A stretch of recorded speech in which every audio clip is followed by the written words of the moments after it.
procura-te Portugal. Olá, amado irmão, amada irmã, querido ouvinte. Que bom é mais uma vez podermos estar na vossa companhia para realizar mais um programa podcast Deus Procura de Portugal. Hoje, mais uma vez, na agradável e boa companhia do nosso querido amado pastor João Luís Amaral, da Igreja ICNV de Massamá.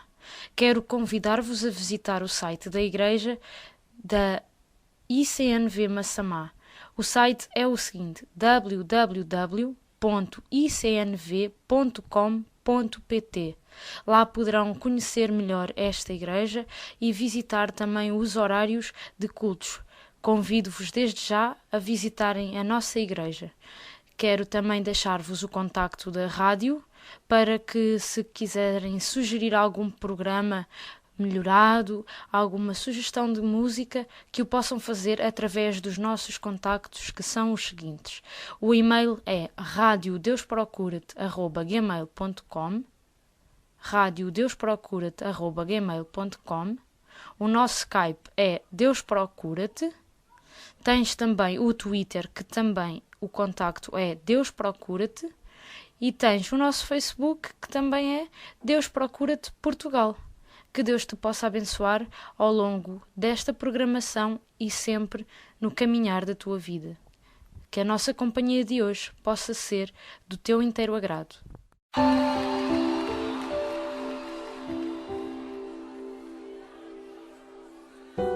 Isaías capítulo 6 diz que o profeta viu o Senhor assentado num alto e sublime trono, e a glória do Senhor enchia aquele templo, enchia aquele lugar. Eu profetizo que enquanto cantamos, os céus serão abertos e veremos a mesma glória que o profeta viu. Então levante suas mãos e adore ao Senhor, adore o nome dEle. Declaro que Ele é Deus de toda a criação, adorado entre os povos. Deus de toda a criação, adorado entre os povos. Grande é o teu poder, és perfeito em glória. Os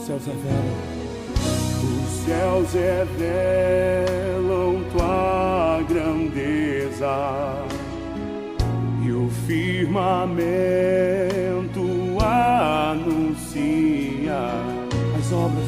as obras de tuas mãos.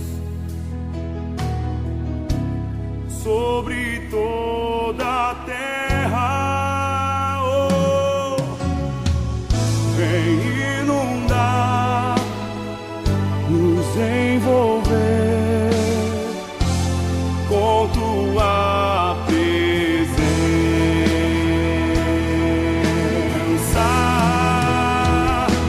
Te adoramos, ó Altíssimo, te exaltamos, ó Cordeiro. Tu és digno, tu és santo,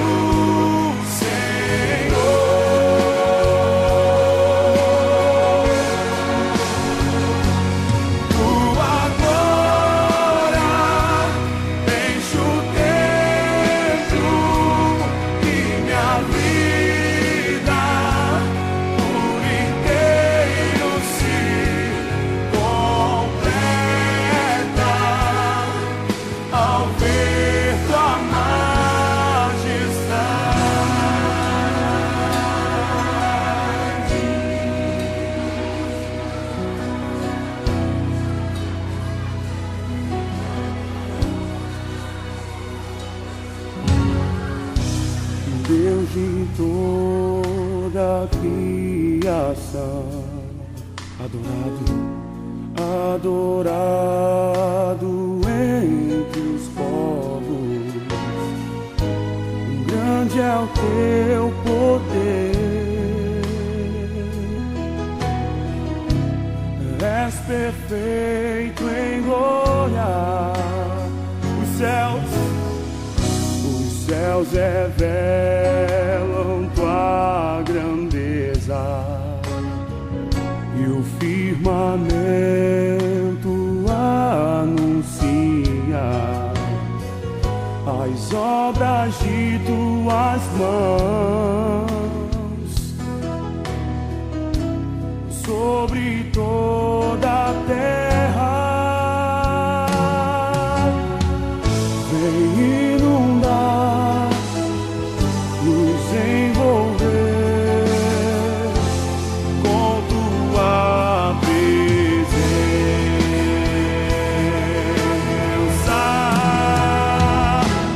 Te adoramos,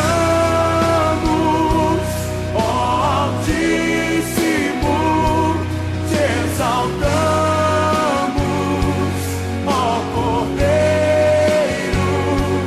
Tu és digno, tu és santo, Senhor. Tua glória enche esse lugar, Senhor. Tua glória enche o tempo, e minha vida por inteiro se completa ao ver tua majestade.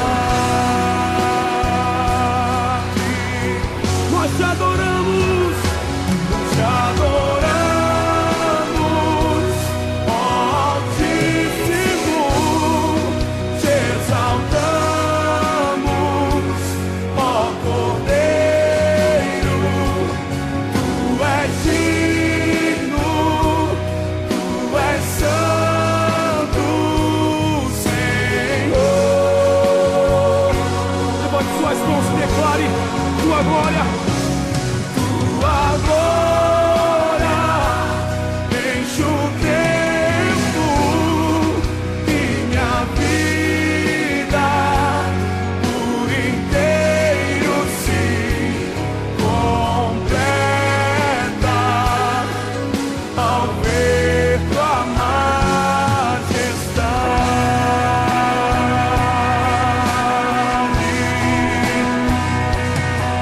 Exalte a grandeza do Senhor, exalte a grandeza do Deus Senhor.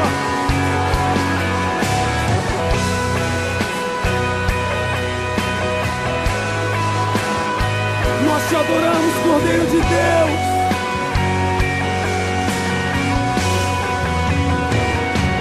Te adoramos, ó Altíssimo, te exaltamos, ó Cordeiro. Tu és digno, tu és santo, Senhor. Exalte a Ele, diga a tua glória. Tua glória enche o tempo, e minha vida por inteiro se completa ao ver tua majestade.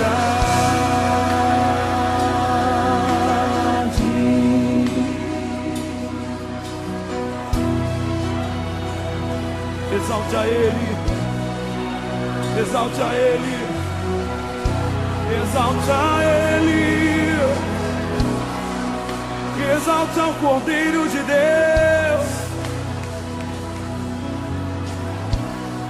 Se aproxime dele, Ele está de braços abertos para você. Adore, adore.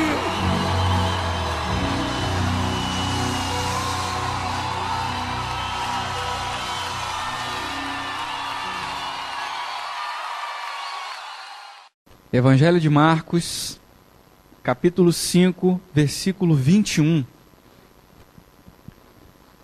Diz assim a palavra de Deus: Tendo Jesus voltado no barco para o outro lado, afluiu para ele grande multidão, e ele estava junto do mar. Eis que se chegou a ele um dos principais da sinagoga, chamado Jairo, e vendo-o, prostrou-se a seus pés. Insistentemente lhe suplicou: minha filhinha está à morte, vem, impõe as mãos sobre ela para que seja salva e viverá. Jesus foi com ele. Grande multidão o seguia, comprimindo-o. Aconteceu que certa mulher, que havia 12 anos vinha sofrendo de uma hemorragia, e muito padecera à mão de vários médicos, tendo despendido tudo quanto possuía, sem contudo nada aproveitar, antes, pelo contrário, indo a pior, tendo ouvido a fama de Jesus, vindo por trás dele, por entre a multidão tocou-lhe a veste, porque dizia: se eu apenas lhe tocar as vestes, ficarei curada. E logo se lhe estancou a hemorragia, e sentiu no corpo estar curada do seu flagelo. Jesus, reconhecendo imediatamente que dele saíra poder, virando-se no meio da multidão, perguntou: quem me tocou nas vestes? Responderam-lhe seus discípulos: vês que a multidão te aperta e dizes: quem me tocou? Ele, porém, olhava ao redor para ver quem fizera isto. Então a mulher, atemorizada e tremendo, cônscia do que nela se operara, veio, prostrou-se diante dele e declarou-lhe toda a verdade. E ele lhe disse: filha, a tua fé te salvou, vai-te em paz e fica livre do teu mal.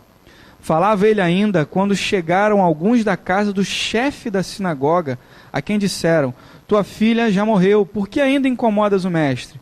Mas Jesus, sem acudir a tais palavras, disse ao chefe da sinagoga: não temas, crê somente. Contudo, não permitiu que alguém o acompanhasse, senão Pedro e os irmãos, Tiago e João. Chegando à casa do chefe da sinagoga, viu Jesus o alvoroço, os que choravam e os que pranteavam muito. Ao entrar, lhes disse: por que estáis em alvoroço e chorais? A criança não está morta, mas dorme. E riam-se dele. Tendo ele, porém, mandado sair a todos, tomou o pai e a mãe da criança e os que vieram com ele, e entrou onde ela estava. Tomando-a pela mão, disse: Talitá, cumi, que quer dizer: menina, eu te mando, levanta-te. Imediatamente a menina se levantou e pôs-se a andar, pois tinha 12 anos. Então ficaram todos sobremaneira admirados. Mas Jesus ordenou-lhes expressamente que ninguém o soubesse e mandou que dessem de comer a menina. Aleluia. Feche seus olhos. Senhor, a tua palavra, ela é maravilhosa. A tua palavra é um tesouro inestimável. A tua palavra, ela enriquece a nossa vida. A tua palavra enriquece a nossa alma. A tua palavra vale muito mais do que ouro, muito mais do que prata, muito mais do que dinheiro. E nessa noite, diante da preciosidade que é a tua palavra, que tenhamos, ó Deus, ouvidos atentos, coração em espírito de reverência. Nessa hora eu repreendo em nome de Jesus toda a ação do maligno que veio para arrebatar a semente que será lançada. Espírito Santo de Deus, que seja o Senhor a falar aos corações e que em nome de Jesus essa semente venha dar frutos a 30, a 60 e a 100 por um, segundo a tua soberana vontade. É isso que eu te peço em nome de Jesus. Amém. Você pode sentar.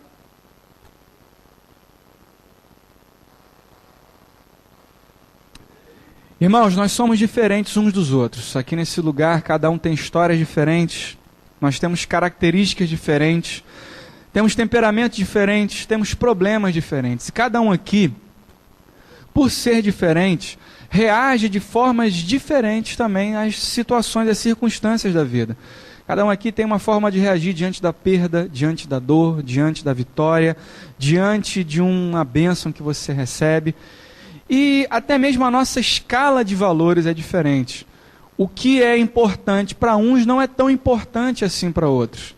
E por isso que existem crises no casamento. Porque o homem tem os seus interesses, a mulher tem os interesses dela, e aí às vezes é difícil harmonizar essas vontades, e aí vem a crise, vem a briga, acontece. Quem é casado aqui sabe disso. Por mais anos juntos que você tenha, por mais tempo de casado que você tenha, existem conflitos por conta justamente dessas nossas diferenças. Por isso que viver em comunidade é tão difícil, mas ao mesmo tempo é tão benéfico.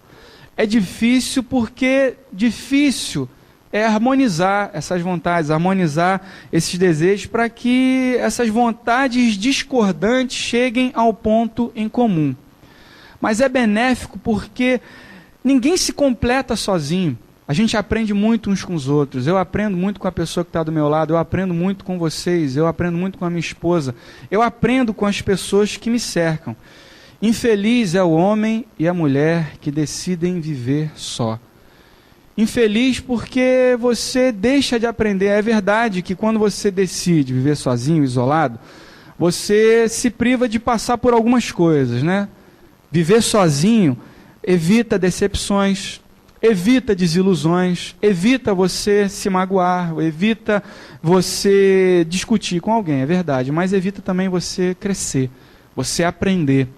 Porque na convivência, no convívio, até mesmo nas decepções e nas desilusões, até quando alguém te fere, você aprende.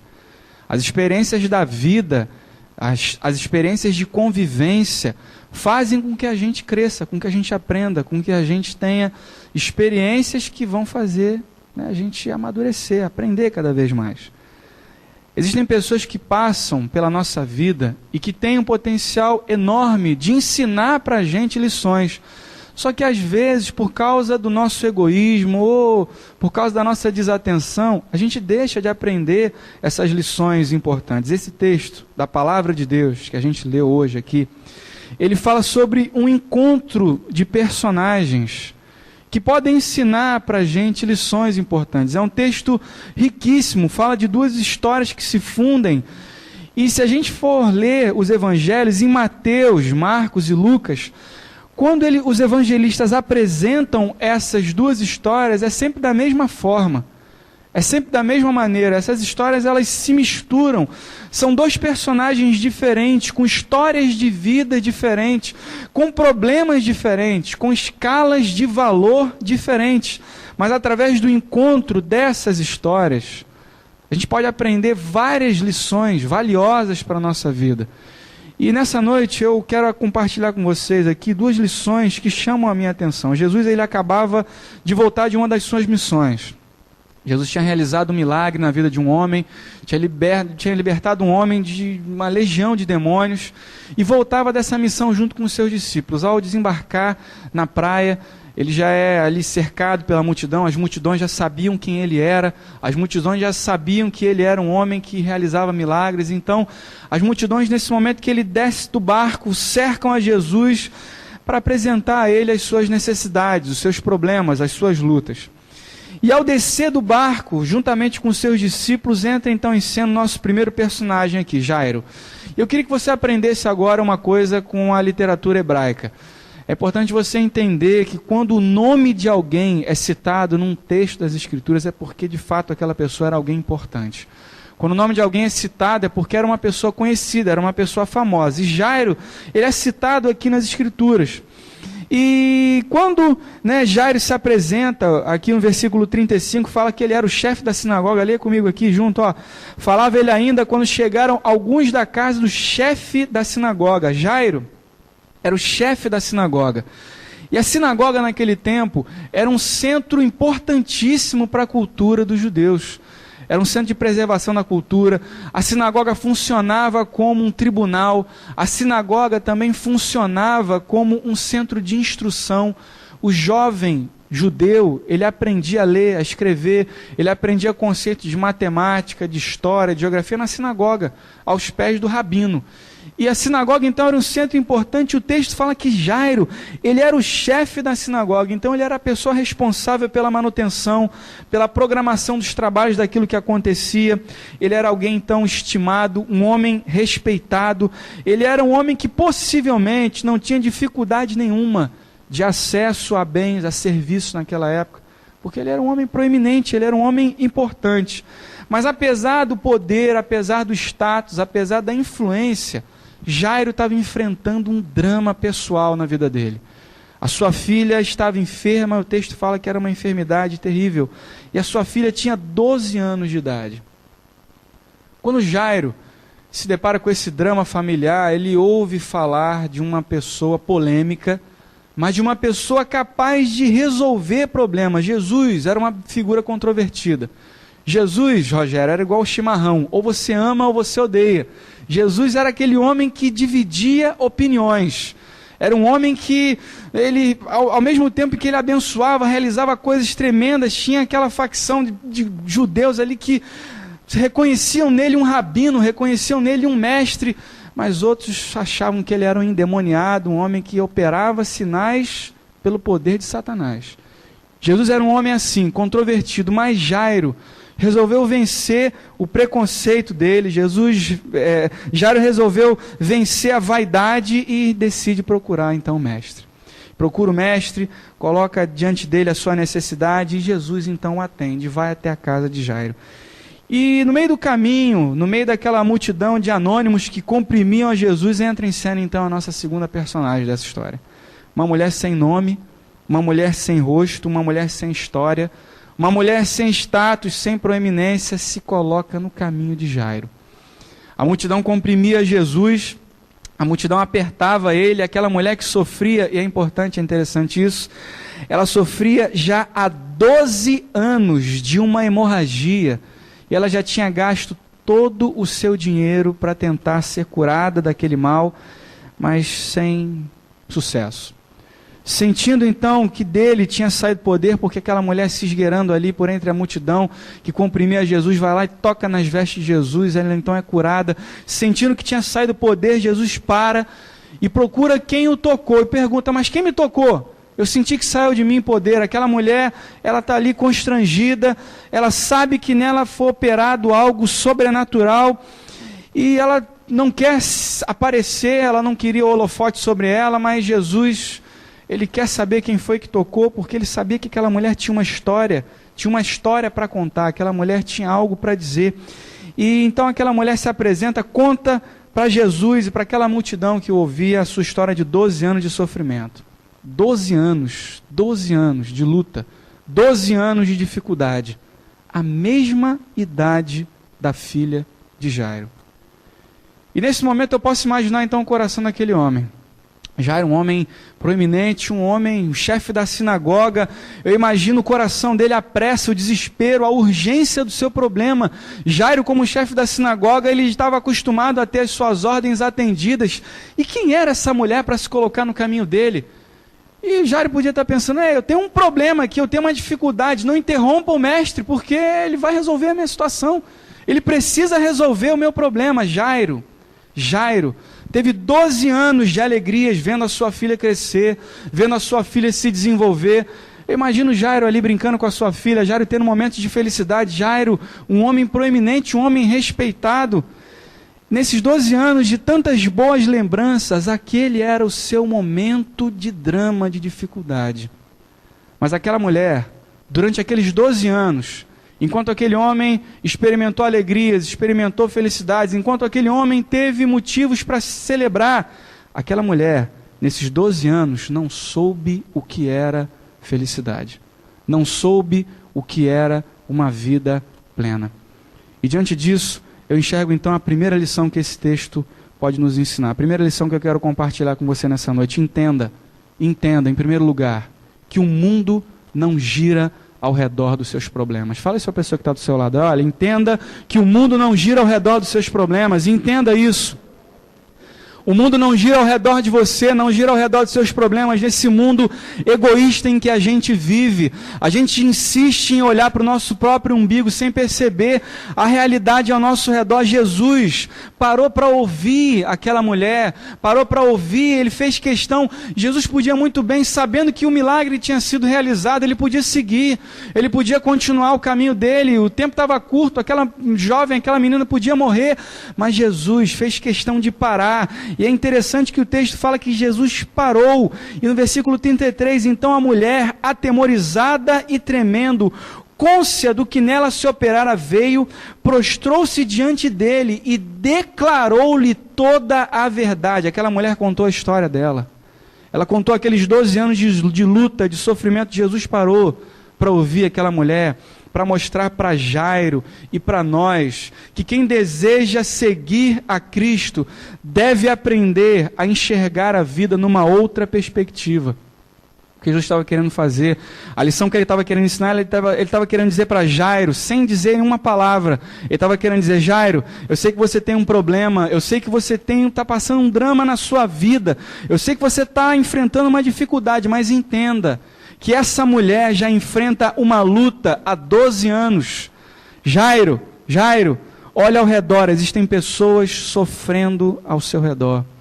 E quantas situações como essa todos os dias nos cercam? Quantas situações como essa, de lutas e dificuldades, nos cercam e o nosso egoísmo não nos deixa enxergar? E às vezes a gente entra na presença de Deus, descarregando os nossos problemas sobre Ele. E quando você olha para a pessoa que está do seu lado, ela está enfrentando uma luta, um drama pessoal muito maior do que o seu, uma dificuldade muito maior do que a sua. Mas o nosso egoísmo, às vezes, a nossa ingratidão, porque nós somos ingratos, irmãos. Deus tem nos abençoado. Deus tem te abençoado. Ontem a gente passou por uma experiência interessante. Estava lá com o Rogério, a gente estava lá no IKEA, e aí a gente ali comprando algumas coisas para a nossa casa. Na minha casa está uma bagunça. A gente ali comprando algumas coisas para poder, né, pelo menos entrar, dormir essa noite. E a gente estava ali, né, pegando os móveis, e logo na saída a gente se encontrou com um rapaz, ele é francês, e esbarrei com ele 3 vezes. De repente, ali naquele momento, eu falei: rapaz, é a 3ª vez que você está me seguindo. Aí a gente começou a conversar. E na conversa, ele falava: e você veio de onde? Eu falei: eu estou vindo do Brasil. E ele estava vindo da França e mora aqui, em Portugal. E ele falando mal, ele falando: rapaz, o que você veio fazer aqui? A educação aqui é horrível, os hospitais daqui são terríveis, o atendimento médico daqui é terrível. Eu falei: isso é porque ele não conhece a unidade de pronto atendimento lá de Irajá, por isso que ele está falando isso, lá no Rio de Janeiro, né? E às vezes a gente tem esse hábito, Deus nos abençoa, a gente tem uma realidade que nos cerca, que é favorável, a mão de Deus, a bênção do Senhor está sobre as nossas vidas, mas nós temos o mau hábito de não celebrar as nossas vitórias tanto quanto nós sofremos pelas nossas derrotas. A gente tem esse mau hábito. A gente precisa olhar a vida, aquele que deseja seguir a Jesus precisa enxergar a vida numa outra perspectiva. Aprenda a valorizar a sua vida, aprenda a ser grato por aquilo que você tem, aprenda a valorizar as suas conquistas, aprenda a olhar ao seu redor e ver que existem pessoas do seu lado, às vezes passando por lutas maiores do que as suas, dificuldades maiores do que as suas, mas elas continuam sorrindo. Elas continuam com esperança na vida, elas continuam caminhando, elas não desistem. Aprenda a olhar ao seu redor, enxergue a vida numa outra perspectiva. Aquela mulher relutou em se apresentar, porque ela não queria os holofotes sobre ela. Quantos de nós escolhemos o caminho contrário? Nós queremos ser o centro das atenções. Quando você está com uma luta, quando você está com um problema, você age igual o Jairo. Epa, eu estou com um problema, eu estou com uma luta e ninguém olha para mim. Eu passei por uma dificuldade essa semana e ninguém me deu um telefonema. Às vezes o seu problema, não estou minimizando aqui, nós enfrentamos lutas e dificuldades, eu sei disso, mas eu queria que você passasse a enxergar a vida numa outra perspectiva. Aquele homem teve 12 anos de alegrias e aquele era o seu momento de drama. Aquela mulher passou por 12 anos de luta, mas aquela mulher não desistiu. E mesmo sendo abençoada, ela relutou em ser o centro das atenções. Entenda que o mundo não gira ao redor dos seus problemas. Entenda que o mundo não gira ao redor das suas necessidades. Porque enquanto você não aprender isso, você vai ser sempre uma pessoa imatura e melindrada. Quando as pessoas não derem a atenção que você espera, você vai ficar ferido, magoado, ofendido. Não volto mais aqui. Eu não volto mais nessa igreja. Eu vou procurar outra igreja onde aqui ninguém me ama, aqui ninguém me quer. Aprenda a ser bênção. Aprenda a abençoar a vida de outras pessoas. Enxergue o mundo numa outra perspectiva. Mas aí a história segue. O caminho segue aqui. Aquela mulher então conta a sua história.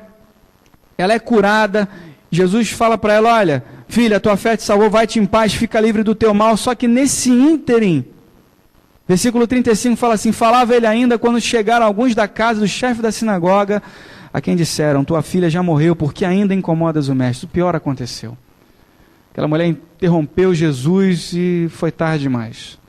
A sua filha morreu. Versículo 36 diz assim: mas Jesus, sem acudir a tais palavras, disse ao chefe da sinagoga: não temas, crê somente. Segunda lição que eu quero compartilhar com você nessa noite. Diante de um cenário sombrio na vida, continue crendo. Continue crendo. Fala isso para a pessoa que está do seu lado: olha, diante de um cenário difícil, continue crendo. Diante de um cenário difícil, mantenha a sua fé. Nesse mundo instável em que a gente vive, o desafio é perseverar. O desafio é manter a fé, o desafio é continuar. Aquela mulher, ela não desistiu fácil, aquela mulher não entregou os pontos com facilidade. 12 anos sofrendo, e 12 anos gastando os seus recursos, 12 anos batendo na porta, 12 anos, mas ela não desistiu. Foram 12 anos, lutando contra a enfermidade, lutando contra a rejeição. É interessante você entender que uma mulher com fluxo de sangue era considerada impura. A mulher, no seu ciclo menstrual, ela não podia nem tocar pessoa nenhuma, porque ela era considerada impura. Você imagina, durante 12 anos, aquela mulher rejeitada, aquela mulher colocada à parte da sociedade. Aquela mulher não podia cultuar a Deus, não podia se aproximar da presença de Deus, porque ela era considerada impura. Você imagina durante 12 anos viver dessa forma. Imagina durante 12 anos viver assim, rejeitada, viver dessa forma. Uma mulher estava calejada, mas ela não ia desistir tão fácil. Ela ouviu falar em Jesus, e mesmo com a dificuldade de chegar até ela não estava disposta a desistir. Jairo, ele tinha diante dele um desafio, e ao ouvir a história daquela mulher, Jesus ele queria aumentar a fé daquele homem. Está vendo, Jairo? Você tem uma luta, você tem um desafio, você tem uma dificuldade. Essa mulher aqui, durante 12 anos, em lutas, em desafios, ela não desistiu, ela não desanimou em nenhum momento. Jairo, persevera, rapaz, mantenha a sua fé, para de temer e continua crendo. Você não acreditou em mim, você não creu que eu poderia realizar esse milagre, então continua crendo, rapaz. Quero te perguntar nessa noite, quais são os seus desafios, quais são as suas lutas, quais são as suas dificuldades. Eu não sei. Eu não sei quais são os desafios que você tem enfrentado na sua vida. Talvez seja um desafio na sua casa, um desafio na sua família, não sei. Talvez a sua luta, a sua dificuldade seja um desemprego, não sei. Talvez seja um problema no seu trabalho, a situação está ficando difícil. Talvez seja essa crise, você olha para frente e você não enxerga a perspectiva e você se desespera com isso. Eu não sei quais são as suas lutas, eu não sei quais são as suas dificuldades, mas olha ao seu redor. Existem pessoas vencendo, mesmo com lutas, mesmo com dificuldades, mesmo com problemas. Existem pessoas ao seu redor vencendo as lutas da vida. E mesmo quando você olhar ao seu redor e você não conseguir enxergar referenciais de pessoas que estão vencendo as suas lutas, então você pode dizer como salmista: eleva os meus olhos para os montes, de onde me virá o socorro? Meu socorro vem do Senhor, que fez os céus e a terra. Persevera. E talvez você esteja aqui nessa noite e dizendo assim: mas eu estou enfrentando uma luta, eu estou enfrentando uma dificuldade, é um problema que já dura um tempo, pastor. Eu já estou orando pelo meu filho há tanto tempo, quando é que isso vai se resolver? Eu já estou orando pelo meu marido, pela minha esposa, eu já estou orando por essa situação, e esse problema não se resolve. Quando que isso vai terminar? Quando que esse drama vai terminar? Eu não sei quando esse drama vai terminar, e eu não estou aqui para dizer que essa noite isso vai acabar, mas eu posso dizer uma coisa, que o Senhor vai segurando na tua mão e vai te fazendo mais do que vencedor em Cristo Jesus. Continua, persevera. Essa mulher não desistiu. Essa mulher manteve a esperança. Eu não estou dizendo que você tem que ser uma pessoa otimista, mas alguém que mantém a esperança. Porque existe uma diferença muito grande entre ser otimista e manter a esperança. Romanos, abra a sua Bíblia lá em Romanos, no capítulo 5, versículo 1 a versículo 4. Romanos, capítulo 5.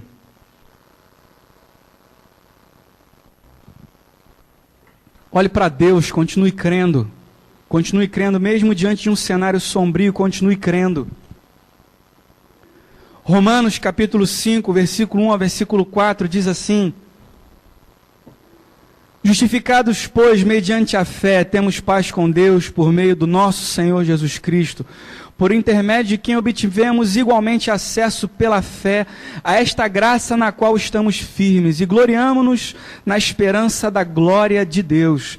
E não somente isso, mas também nos gloriamos nas próprias tribulações. Diga comigo: gloriamo-nos nas próprias tribulações. Sabendo que a tribulação produz, e a paciência e a experiência, esperança. As tribulações produzem em nós paciência, produzem em nós perseverança. A perseverança produz experiência e a experiência, esperança. Esperança e otimismo não são a mesma coisa. Otimismo é a convicção de que algo vai terminar bem. Essa convicção, essa certeza. Não, tudo vai dar certo no final. No final essa história vai acabar bem. Esperança é diferente. Esperança é a certeza de que algo faz sentido, independente do resultado. Quando eu estava para tomar a decisão de vir para cá, para esse país, quando eu estava tomando a decisão, estava em oração, é interessante isso. Deus, ele usa quem ele quer. Uma pessoa que nem conhece a Deus, um homem que nem serve ao Senhor. Ele falou para mim assim, olha, se você acha que isso realmente é a vontade de Deus, você tem que ir. Mas as pessoas costumam dizer assim, se Deus quiser vai dar tudo certo. Mas eu quero te dizer uma coisa, pode ser que seja a vontade de Deus sim, e isso seja o que Deus quer, mas pode ser que você vá lá e dê tudo errado. E mesmo assim continuar sendo a vontade de Deus, porque Deus quer te ensinar lições com isso. Esperança é isso. Esperança é você saber que mesmo quando as coisas não terminam bem, aquilo faz sentido, porque Deus está no controle da sua vida. E se Deus está no controle da sua vida, as lutas e as dificuldades fazem sentido. Se Deus está no controle da sua vida, a crise faz sentido, porque é Deus operando na sua vida, para que aquilo gere em você paciência, para que essa paciência produza experiência, para que você possa ter esperança. Diante de um cenário sombrio na vida, continue crendo, independente do resultado, porque a nossa vida nas mãos de Deus faz sentido e tem um propósito, entenda isso. Deus, ele tem um propósito comigo, ele tem um propósito contigo, e talvez você não entenda o que você está passando. Senhor, mas eu te sirvo. Senhor, mas eu tenho caminhado diante do Senhor. Por que isso está acontecendo na minha vida? Por que esse mal me sobrevém? Deus, ele tem uma coisa especial contigo que ele quer tratar. É interessante, é importante você entender isso. Que quanto maiores as lutas, maiores as dificuldades que você tem enfrentado na sua vida, maiores as provações. Se Deus está te provando em grandes coisas, é porque ele quer que você seja aprovado, porque ele tem grandes coisas para colocar nas suas mãos. Entenda isso. Entenda que Deus, ele tem um propósito. Que o Senhor possa nos dar nessa noite a sua visão, para que nós possamos viver um cristianismo sincero, um cristianismo maduro, um cristianismo cheio de fé e esperança no Senhor, um cristianismo que vença o egoísmo, que vença a incredulidade e nos leve ao centro da vontade dele, em nome de Jesus. Amém?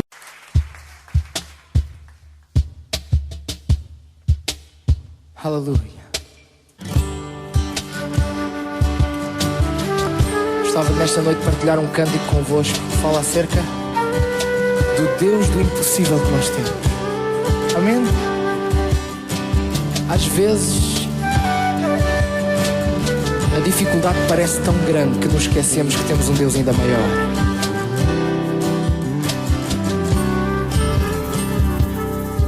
Existem certas situações difíceis de suportar.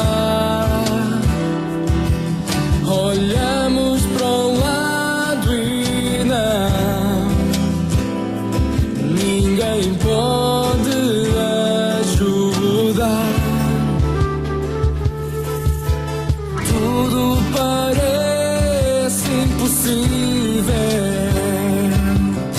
O mar quer nos afogar, as ondas vêm, querem derrubar a nossa fé e nos levar ao desespero. Desespero. E nós pensamos que o nosso problema é grande e esquecemos da grandeza de Deus. Desanimados de clamar, pensamos que Ele não ouviu.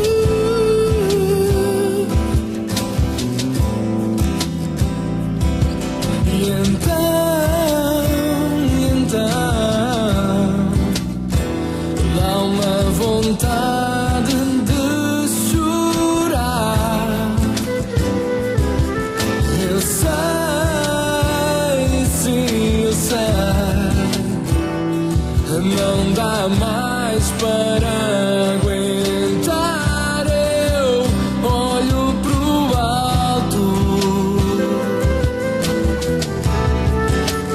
vai o socorro.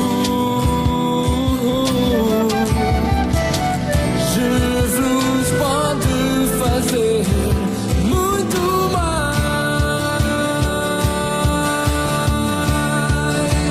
Ele te ouve, Cristo te ouve.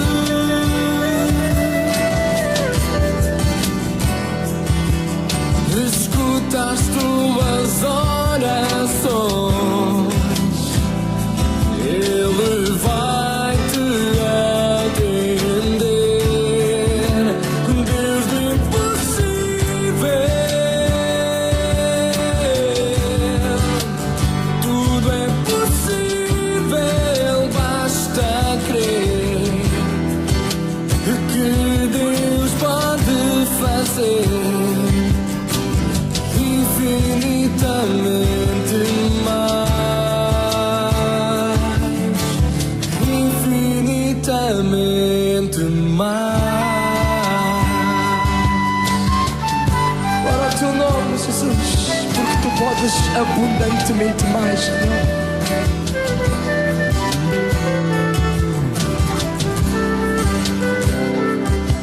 Cria em Jesus nesta noite.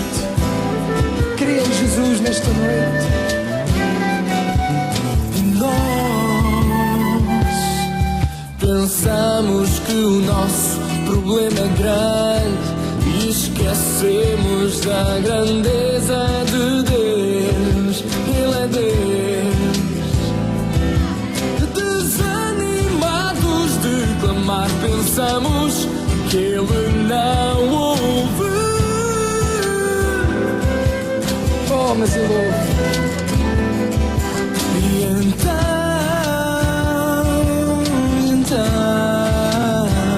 dá uma vontade de chorar.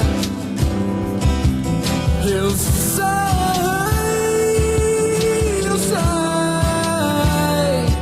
não dá mais para aguentar. Eu olho pro alto, vai o socorro. Meu Deus pode fazer muito mais.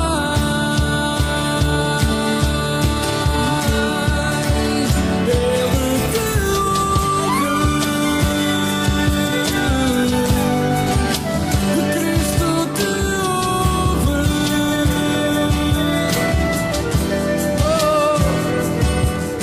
Escuta as tuas orações, Ele vai te atender. Deus do impossível, Deus, tudo é possível, basta crer que Deus pode fazer infinitamente mais.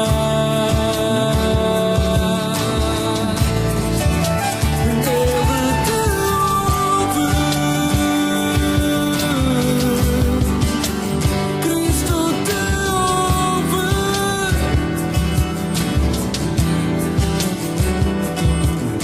Escuta as tuas orações,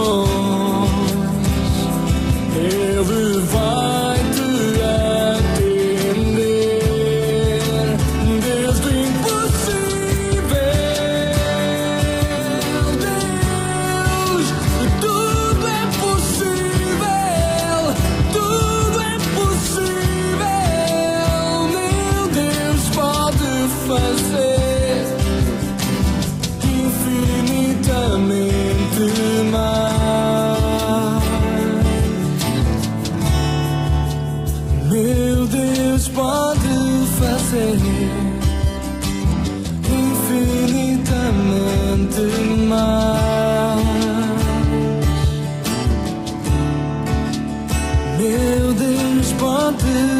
ser infinitamente mais,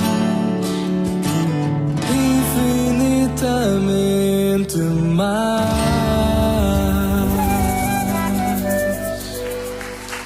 Aleluia. Aleluia.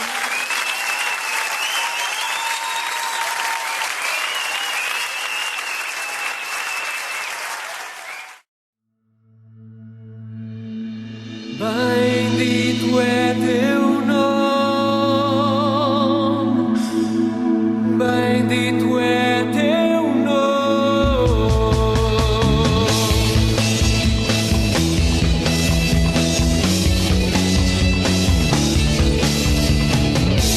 Bendito é teu nome, pois de ti toda a bênção vem, na abundância do teu amor. Bendito é teu nome, bendito é teu nome, mesmo estando na escuridão e passando o deserto, então, bendito é teu nome. Cada bênção que derramas torna-se em louvor. Se na escuridão me perder, então direi: bendito é o nome do Senhor, bendito é o nome, bendito é o nome do Senhor, bendito é teu glorioso nome. Bendito é teu nome, quando o sol brilha sobre mim e no mundo está tudo bem. Bendito é teu nome, bendito é teu nome, quando passo por aflição e me pesa a adoração. Bendito é teu nome.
Bendito